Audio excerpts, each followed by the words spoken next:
Welcome into the Locked On Knicks podcast. The New York Knicks cook the artist formerly known as the New Jersey Nets 105-93. Deuce McBride hot early. Donte DiVincenzo puts them away late. We'll have it all for you right now on Locked On Knicks. You are Locked On Knicks, your daily New York Knicks podcast. Part of the Locked On Podcast Network. Your team every day.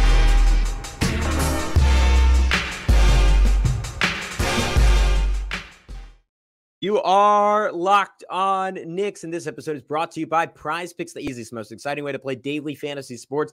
Go to prizepicks.com/LockedOnNBA and use code all lowercase LockedOnNBA for a first deposit match up to $100. And I want to thank you for making Locked On Knicks your first listen today and every day, because we are now available on all platforms. And you know that already if you're seeing our smiling faces on a day-to-day basis on YouTube. But if you want to keep seeing them, that's right, this is a hostage situation. You got to subscribe and hit that notifications bell to ensure you never miss an episode. Or if you're not into the whole hostage thing, then you can just hit that auto download function on your podcast platform of choice. But who would you be listening to? I'm Gavin, your favorite play-by-play broadcaster's favorite play-by-play broadcaster. He is Alex Wolf, editor-in-chief of the Strickland, the greatest Knicks website in the whole wide world. Alex, we didn't get a chance to talk about this pre-show. I'm coming off just a horrific rec basketball league loss. We won the championship last year. We lost our best player, just not quite the same team anymore. But that's okay, because the basketball team that really matters in my life, the New York Knicks, 105-93 over the Brooklyn Nets. Cold shooting game from Jalen Brunson. It was, 88-88, like near the start of the fourth quarter. And then the Knicks just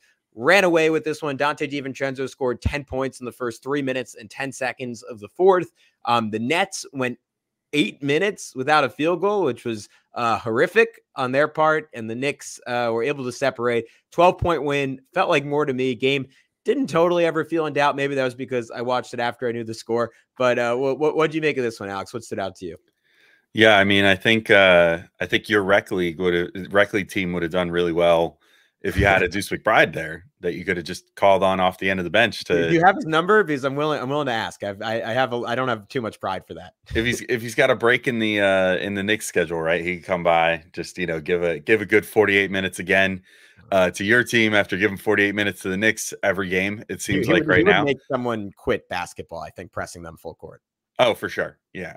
Someone in their late 20s, early 30s, whatever, that is not ready for a Deuce McBride experience. Yeah, absolutely. He would make me quit basketball if you put him on me one-on-one.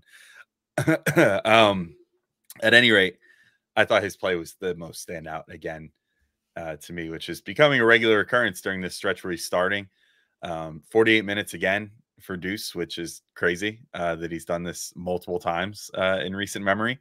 26 points on 9-16 shooting, 6-12 from three, and also with 2 boards, 3 assists. But I think the main thing that's coming through with Deuce right now to me, Gavin, is like that he's essentially doing what we said would be the key for him if he wants to have a long and prosperous NBA career, which is just the shot starting to fall.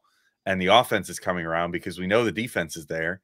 He can guard up positions thanks to that super big wingspan. And, he made his presence felt on the defensive end in this one. He was bothering Cam Thomas for parts of the game. He was doing all kinds of stuff. And, I think that now that we're seeing the offense come around, first off the 3-point shot, but then secondly, just him having the confidence to put the ball on the floor, get all the way inside, stuff like that. I mean, I think we're seeing Deuce kind of take that leap that we've been waiting for a while. And I think it's sort of the same old story as what we've always seen with younger players under Tibbs. Once he's finally gotten some playing time here, he's really just kind of given the leeway to blossom, and he's flourishing right before our eyes here. Yeah, I couldn't help but think about the Quentin Grimes trade this week. And it was more in the context of how Bogey and Burks are both, I'm trying to block out his name, are struggling a little bit. And I happen to see that Quentin Grimes missed his last 17 threes. So that made me feel a tiny bit better. But it just fascinating because Deuce is just bringing so much to the table that we wanted from Quentin Grimes in terms of, to your point, like his ability to hit threes, like had 4 of them in the first quarter in this game, like to be like not necessarily a great creator, but someone who occasionally, like if he gets a weak defender on him, like he's just going to cook off the dribble. Like he went right by Cam Thomas at one point, for a layup with just like a pass fake into a quick move. Had just a dirty finish on Nick Claxton. He's one of the better shot blockers in basketball, where he switched hands in midair and just adjusted at the last second. In transition, like showed like the ability to change pace, like late gather, over the head, lefty finish. Like everyone talks about the shooting with him, and we should talk about the shooting with him, but the versatility, the athleticism at the rim, it's just gotten so much better than it was in the past. And maybe it was just that his handle wasn't quite good enough that we could even see it in the past, but he is just a completely different player than a year ago. Now, where the downside comes in with him is you throw him on someone like Jamal Murray. Like we saw Jamal Murray cook him just because Murray's like 6'5", and like that's a tough size matchup for him. And that's where having someone like Quinn Grimes, especially in the playoffs, like would make a difference. So you'd want someone like Grimes, but it's incredible, at least at this point, like how far ahead is Deuce from an offensive perspective. I never would have thought that a year ago. Like we'd be saying, wow, Deuce is clearly the better offensive player of those two guys. 41.5% from three on the year, 43% post All-Star break. He's been a revelation. Yeah, and I mean the shooting was always the key with him, and he's really starting to figure it out. But like I agree with you. I think the thing that stands out the most to me is the fact that he's getting inside.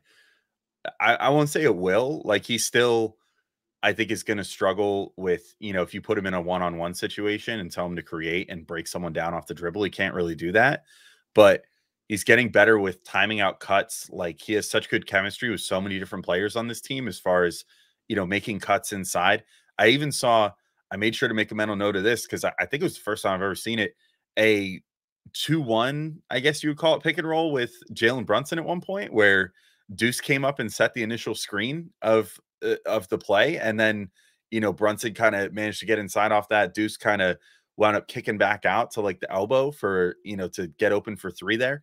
I don't think it ultimately turned into anything. Like, I don't think it ended up in Deuce's hands at the end of that play, if I remember correctly. But the idea being there of Deuce being a screen setter was just like crazy to me. I mean, they're clearly trying to get him used in very different ways at this point, like trying to look for different ways to get Deuce involved in the offense. And, I think that just shows how much faith Tibbs has in this dude right now as the starter. And clearly, I mean, things are going to change once OG Anunoby is ready to come back, whenever that may be, hopefully soon.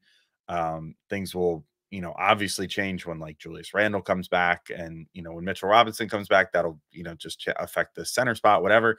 But I think that we're seeing that Deuce, once this is a fully healthy team, will probably be taking minutes that would otherwise be occupied by Alec Burks and or Bojan Bogdanovic at this point. And like, if it comes down to it and the Knicks are running like an 8-man rotation in the playoffs, I would not be surprised if Deuce was part of that even at this point, because it seems like he has really, really ingratiated himself to Tibbs at this point. Yeah. And it's surprising to see Tibbs's comfort level with those super small lineups and a super small starting lineup. And Brunson and Deuce is the backcourt that like we almost never saw start with Quickly and Brunson. Like, did we have one game ever where like probably one or two games where Quickly and Brunson started with each other? But I mean, it's kind of a desperate times, desperate measure type deal, but the Knicks are clearly fine defensively with those lineups, and Deuce, like, it's almost easy to take his defense and his finishing for granted, because it is almost like what you want. Like, coming into this season, I think what the Knicks wanted out of that spot between DiVincenzo and Grimes was like, all right, someone who's just going to nail a bunch of threes. And DiVincenzo's proven to be more than that. Grimes was kind of hit or miss in that to some extent, but Deuce is just another guy who comes in and fills that role to a T. And it opens up the floor so much for Brunson, so much for DiVincenzo, and so much for Josh Hart. But we got to get into Donte DiVincenzo, because he was the Knicks' leading scorer on the day. 10 points to start the fourth quarter. He was on fire. We're going to talk about him next on Locked On Knicks. But first, we're going to let you know about our good friends at Robinhood. Did you know that even if you have a 401k for retirement, you can still have an IRA? Well, Robinhood has the only IRA that gives you a 3% boost on every dollar you contribute when you subscribe to Robinhood Gold. But get this, now through April 30th, Robinhood is even boosting every single dollar you transfer in from another retirement account with a 3% match. That's right. No cap on the 3% match. Robinhood Gold gets you the most for your retirement thanks to their IRA with a 3% match. This offer is good through April 30th. Get started at robinhood.com/boost. Subscription fees apply. And now for some legal info. Claim as of Q1 2024, validated by Radius Global Market Research. Investing involves risks and including loss. Limitations apply to IRAs and 401ks. 3% match requires Robinhood Gold for 1 year from the date of first 3% match. Must keep Robinhood IRA for 5 years. The 3% matching on transfers is subject to specific terms and conditions. Robinhood IRA available to U.S. customers in good standing. Robinhood Financial LLC, member SIPC, is a registered broker-dealer. We also wanted to tell you about our good friends over at eBay Motors. Passion, drive, and patience. What brings home the winning trophy is also what keeps your ride or die alive. eBay Motors is everything you need to maintain your vehicle and level it up to peak performance, from superchargers, roof racks, exhaust kits, LED headlights, and more. Whether you're into speed, power, or style, eBay Motors has got you covered. With over 122 million parts for your number one ride or die, you'll always find exactly what you're looking for. And with eBay Guaranteed Fit, your part is guaranteed to fit your ride every time or your money back. Because with eBay Motors, you're burning rubber, not cash. With all the parts you need at the prices you want, it's easy to turn your car into the MVP and bring home that win. Keep your ride or die live at ebaymotors.com. Eligible items only. Exclusions apply. eBay Guaranteed Fit, only available to U.S. customers. All right. We've delayed the inevitable long enough, Alex. We got to get into Donte DiVincenzo. 32-point performance. Got off the schneid and incredibly did it without shooting like spectacularly well from 3-point range. Although I will say he missed like his last 4 when this game was essentially decided, but only 4 for 13 from distance, but shot 8 for 11 from 2-point range, 6 rebounds, 5 assists, 2 steals, a block. I thought this was one of the more impressive interior games and finishing games we've seen from him all year. Yeah, and also just a great game in terms of him just demoralizing the Nets in this game. I mean, that stretch at the beginning of the fourth quarter, towards the end of it, when he was scoring all those points in a row, I forget who he was guarding, but he essentially just took the ball out of someone's hands and then just went on a solo fast break with it. And I mean, that was just sort of his energy in this game. He had a certain swagger about him in this one. Like, you could see it every time he was going to timeouts. Like, he was kind of like making a point to not look at the Nets dead in the eye or anything. And like, you know, just straight faced, like deadpan killer, just walking to the bench every time. I think he knew what he was doing in this one and knew what kind of day he was having. The getting to the inside was crazy though. I mean, his touch, it looked as good as I've ever seen it. And that's sort of one of the biggest like weaknesses for him when it comes to how he plays basketball is he's been able to get to the rim, but his rim numbers in past years have not been great. Like, they've been pretty subpar even for a guard. Like, once he gets all the way to the cup, he has a little bit of a hard time finishing there.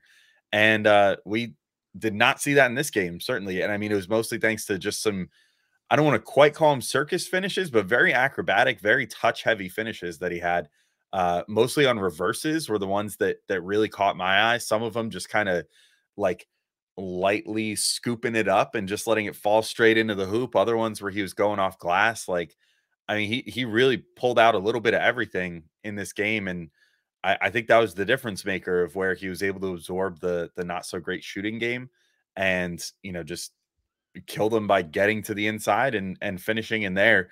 It probably helps that you're facing the Nets, who are not very good and who are on a lengthy losing streak and everything else. And just kind of, you could tell when they were on the bench towards the end of the game that they were just kind of demoralized in general by all the losing lately and all that. But I'll take it no matter what. You know, I just thought it was a fantastic game for Donte. And if he can keep finishing like that when the shooting is going, I mean, we're going to see more 30-point games from him throughout the end of this year.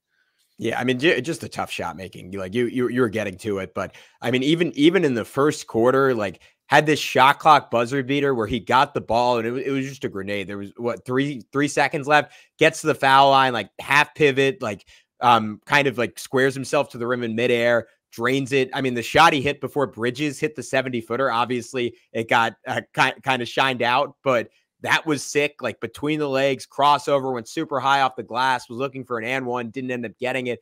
And then to start the fourth quarter, like he had this great sequence where he had a layup off the dribble with the shot clock dwindling, then a pull up, like semi-transition 3, then a stop start, like reaching across his body. Like, I think this is the one you're getting at, Alex. Like, he was like, when you saw the replay, he was entirely under the backboard. And for people watching on YouTube, you can kind of see me trying to do it. He just like, my arms are too long. He just stuck his right arm like under the backboard to be parallel to the rim and finish. Like I've almost never seen someone do that. That was sick.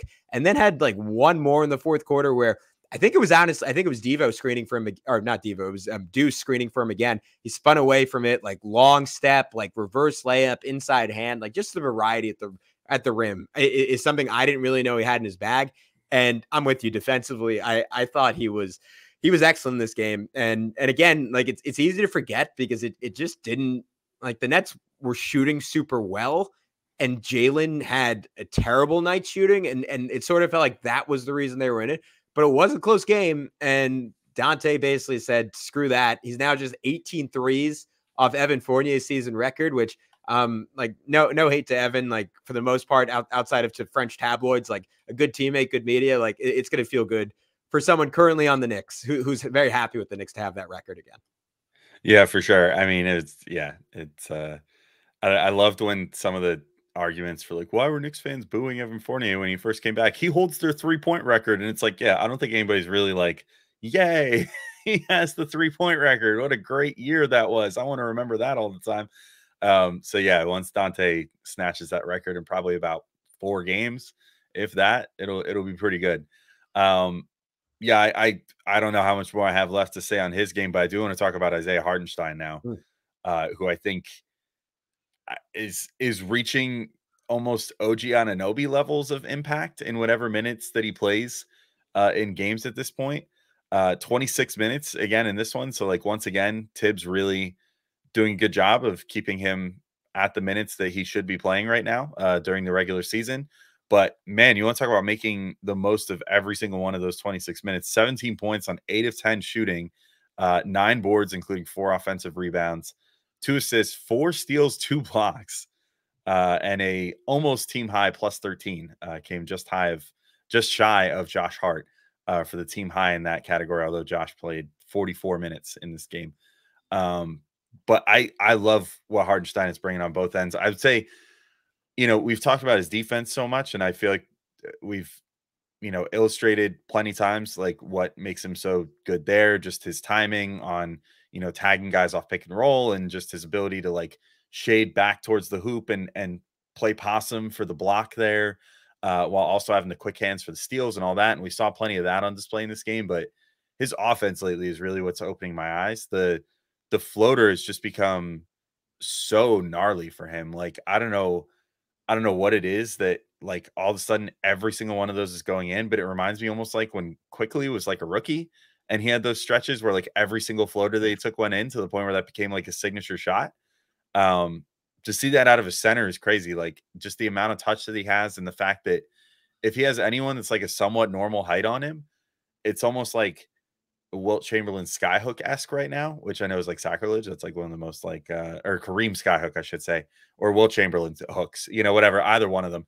But like back in the day when those guys used to just have a smaller guy on them, and it was just like, well, there's nothing you can do to this shot. It's kind of like that, unless he has like the biggest of the big centers on him right now. He's able to get that shot off whenever he wants to, and is really sinking that. But on top of that is putting the ball on the floor, getting all the way in for dunks. Like, I don't know. It's been a really crazy stretch for him right now. And I hope that this offense carries over, because much like a lot of the things that he brings to that starting lineup, like if he is that much of an offensive force, that just opens up so much more for everybody else right now. Yeah, I think just as much as the scoring, like his activity level is so encouraging, because we heard, maybe not an official source, but in our YouTube comments, and like it seemed like the general consensus was, all right, this was just something he was going to have to play through. Like we weren't going to see him at 100% again this season. Like looked pretty close to 100% to me the last 2 nights. Like, and I'm not a doctor. I don't know if that's sustainable or if that's like a product of him playing less minutes. And if he has to play more, like the Achilles is going to start acting up again. He's going to slow down. But I mean, just seeing him back, like flying for rebounds, like to your point, like 6 stocks in 26 minutes. Like, I don't care if it's the Nets. I barely even care if it's the Wizards. That is a ridiculous number for an NBA game. And then even just rolling to the rim. Like at one point he said a flat screen for Brunson, who hit him on like kind of a bowling ball style pass. And he just dunked on 2 people, and just how quick he was to get to the basket. And I mean, his and Brunson's chemistry, like I spent basically half the Nuggets podcast talking about that. Like it is in such a good place right now. And I think part of that is because of Hartenstein's skill level, but and part of it is having the space floor. But it just stands out because Brunson, I'm sure they're great friends, but he's just not really had that with Mitch. And it just pushes me even more in the camp. And I think the Knicks were already there. Offer Hartenstein every cent you can and just pray from there, because they really need to keep this guy. Also, like, had a nice bucket on the Obi Toppin quarterback keeper special, like little ghost dribble handoff drive into jump hook on Claxton. And then on the other end of the floor, did a Mitchell Robinson special, which is in a 2-on-1 drop coverage. Like, and this is where Mitch like first started standing out to me as someone who I thought maybe deserved all defense consideration when Mitch started doing this. Now iHeart 2-on-1, no help, like just sinks back, kind of baits Dennis Schroeder into throwing a lob, intercepts it, throws it ahead, leads to a run out the other way. He just had a fantastic two-way performance. Alex, I also want to get into Jalen Brunson, not shooting the ball well at all, but doing some other things exceptionally well. I think he is passing better than he ever has. And then I want to wrap up with Precious and Bogey. They each played 7 minutes. Is that something? Is that nothing? We will have that for you next on Locked On Knicks. But first, I want to let you all know about our friends over at Prize Picks. Prize Picks is America's #1 fantasy sports app with over 3 million members. They're the easiest and most exciting way to play DFS. It's just you against the numbers. So you pick more than or less than on 2 to 6 player stat projections and watch the winnings roll in. And I'll tell you what, it's demon time on Prize Picks. You can now win up to 100 times your money with as little as 4 correct picks. You can turn $10 into $1,000. So demons and goblins are the newest and most exciting way to play at Prize Picks. Squares marked with red demons or green goblins get you different payouts, and you can now win up to 100 times your money with as little as 4 correct picks. That's pretty good return on investment right there. Prize Picks even offers injury insurance, which is my favorite feature, so your entries stay in play even if one of your players gets injured. For football and basketball games, if you have a player who exits the game in the first half and does not return the second, that player's projection won't count against you, and the rest of your entry stays live. Prize Picks is the only daily fantasy sports platform with an injury insurance policy.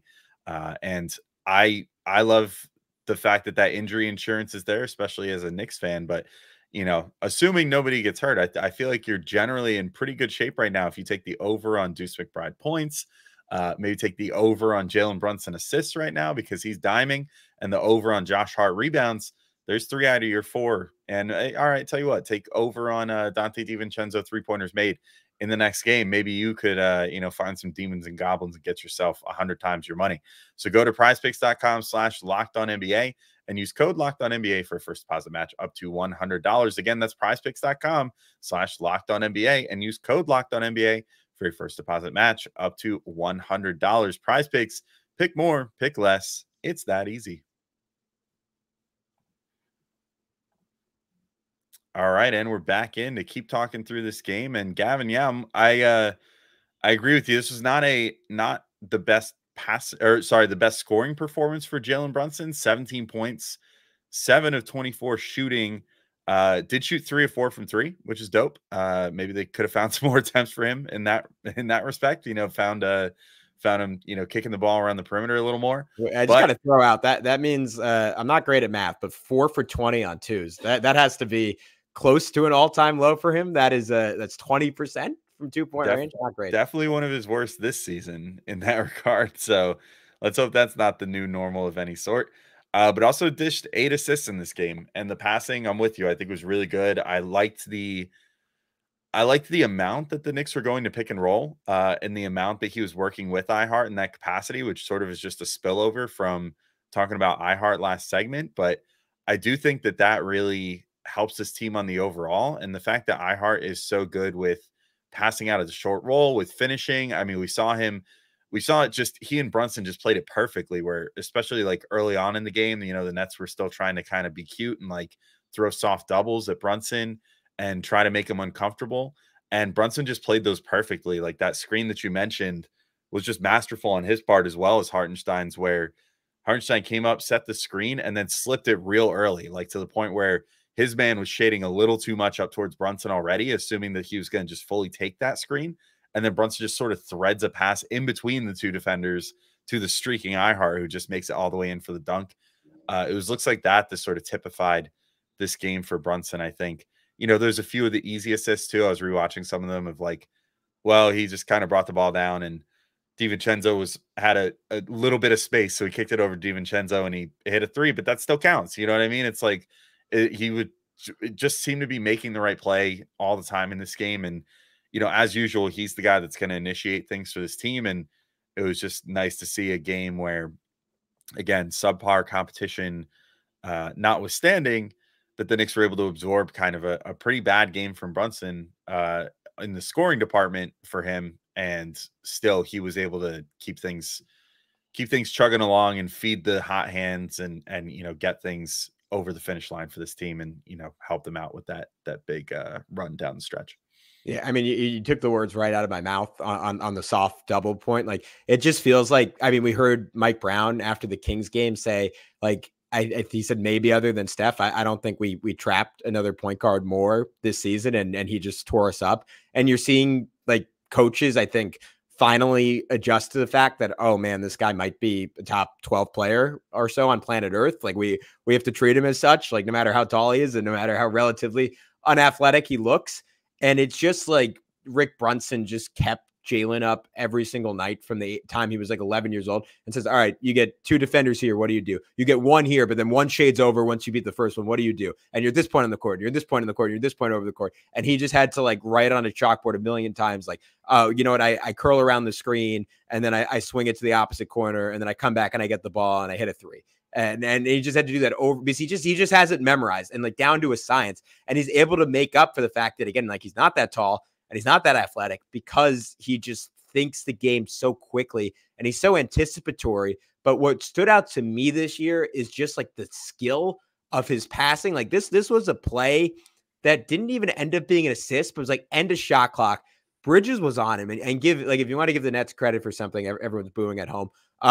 It's that Claxton and Bridges really did affect Brunson with their length. Like I thought this was like one of the better defensive efforts a team has had against him. And he had Bridges on him on this play and he just stepped around Bridges and with one hand and like not even like a lot of strength on it, just whipped like past 20 feet across the court, hit Deuce, like right. Deuce had to move over 1 foot, catch it right in stride, catch and shoot three. Didn't make it, but like just the force he's getting on some of those passes, like it reminds me of a LeBron. It reminds me of a Luka Doncic. I said the other night, it reminds me of a Jokic. And it's crazy because he's 6 feet tall and doesn't have 260 pounds, 280 pounds, 300 pounds behind it like those other guys. So he is a talent. And had an exclamation point in one of my favorite plays of the game, the one where Hart ran down that long rebound, like pushed it up the court, got it to Donte. Donte just seemed to like he'd never turned around, but just had a sixth sense that Jalen was behind him, flipped it back to Jalen. Jalen drained like a 25-foot three. And it was at that moment, it was sort of like, all right, lights out, game over. Final thing on Brunson before we wrap up. Amazing story from Patrick Ewing. Maybe I might've known this already, but he was at the game for the first time all year. Rebecca Harlow interviewed him. And Patrick Ewing was saying that Jalen as a little kid, like always used to like to hang out, like in his locker and like whatever, like Rick did, like they couldn't get him away from Patrick Ewing's locker. And I was just thinking of the poetry of that, I mean, there's like, I don't want to get too far ahead of myself and all due respect to Clyde and Willis, like Brunson and even Bernard King, like Brunson still has more to do to climb the mountain, but there's a world where like he ends up as the second greatest, or if the Knicks somehow win a title, like maybe even the greatest Knick of all time. And the fact that like him and like he had that like affinity for Ewing as a little kid and was like drawn to his locker. Like, I don't know. It makes you believe in basketball religion, Alex. Like there's something just a little bit magical about that. Yeah, for sure. And I mean, if Brunson ends up putting in 10 years with the Knicks and, if he wins one championship, he's definitely in the Pantheon. He's on the Mount Rushmore no matter what. If he wins 2 championships, he starts having the case for the best ever. It's stiff competition with Clyde, with Ewing, who got so close, but whatever. But yeah, it is cool. All those little stories. It's just very neat that he grew up literally around the Knicks and now gets to play for them. I don't know. You can't really, it's very Hollywood, the way that it's all coming together at this point. Maybe it'll be a movie at some point. I don't know. There's been plenty of movies about the other areas of the Knicks. So hopefully this one will get remembered fondly, hopefully for getting all the way to the top of the mountaintop. But Alex, I put in an early script read for Ryan Archidiakono. So I'm keeping my finger crossed, but yeah. Yeah. I don't know if there's anyone I could get it. Maybe if they stretch me out a little bit, I could look like Hartenstein. Yeah, you could go Hartenstein. I mean, how many 6'10" actors are there out there? You're like 6'5". You're in the mix. Yeah. I could just just shoot me low and I'll look bigger. Sure. And it's fine. Yeah. And I've got I'll look very similar. Similar. We got Jeremy Cohen to play Tibbs' assistant, who he looks exactly like. Who's that would be a good one. Yeah, man. That's an off-season pod. We'll start casting the movie. We did that one other time, and I think we did not. That episode didn't do super well, but maybe we could try it again. Yeah. Anyway, speaking of guys that maybe we wouldn't have to cast because it seems like they're on their way out at the moment, Precious Achiuwa and Bojan Bogdanovic both had very limited minutes in this game. 7.5 minutes for Precious and about 7 minutes for Bogdanovic. Bogdanovic did not hit the floor in the second half. I don't think Precious did either. Kind of a weird decision by Tibbs. I don't know. I guess I don't totally get it, mostly on the Bogdanovic front because, well, I don't really get it on the Precious front either, if I'm being honest, because Burks and Jericho Sims seem to basically get the minutes that could have otherwise been occupied by Precious Achiuwa and Bojan Bogdanovic in that second half. And I didn't particularly love the games from Burks or Sims either. Especially Burks. It was much of the same. There was one possession in particular that really stands out to me that I think was towards the beginning of the fourth or maybe the end of the third, where it was like things were still kind of in flux and he just comes down. He had gotten the ball and to begin the possession, comes down, dribbles the absolute air out of the ball for like 18 seconds and then just shoots it. And it was like, what was the point of that? Like, it was over Claxton too, if we're thinking of the same possession, which makes it even crazier. Yeah, it was. And he just kept sitting there just trying to break him down off the dribble without actually breaking him down, just kind of standing there dribbling between his legs and then eventually putting up a contested three. It just, I don't know, it didn't make any sense to me. And I was like, how could Tibbs be watching this and possibly think like, oh, putting Bojan out there is worse than this? I don't totally get it. So it was a little perplexing, and I'm starting to wonder if those guys are sort of playing their way out of the rotation. The weird thing with Precious is that, like, I don't feel like he's doing much different than when he was playing fairly well, but for whatever reason, he's consistently having the worst plus minus on the team, like by a wide mile right now. Like in this game, he was a -9, I think, which is just nobody else was even a minus. The closest was Burks at a 0. Even Bojan was a +2 in 7 minutes. It's like, I don't know exactly what's going wrong with Precious's minutes out there, but if Tibbs is truly, into plus minus and stuff like that, maybe that's what he's seeing. But just kind of a weird turn of events where Precious was playing like 45 minutes like 2 weeks ago and now is halfway to out of the rotation. And Bojan, who was kind of like their big addition of the trade deadline, is now losing time to the guy who was basically the throw-in in that deal in Burks. It's just, it's interesting. Yeah, I'm wondering if Bojan's going to go down as another Cam Reddish, where like no one talked to Tibbs before the trade, and Leon Rose goes rushing into his office, is like, "Hey, we got Bojan! Like he's one of the 3 most efficient 20-point scorers in the league." And Tibbs is like, "Can he ice?" Yeah, it's like, "What?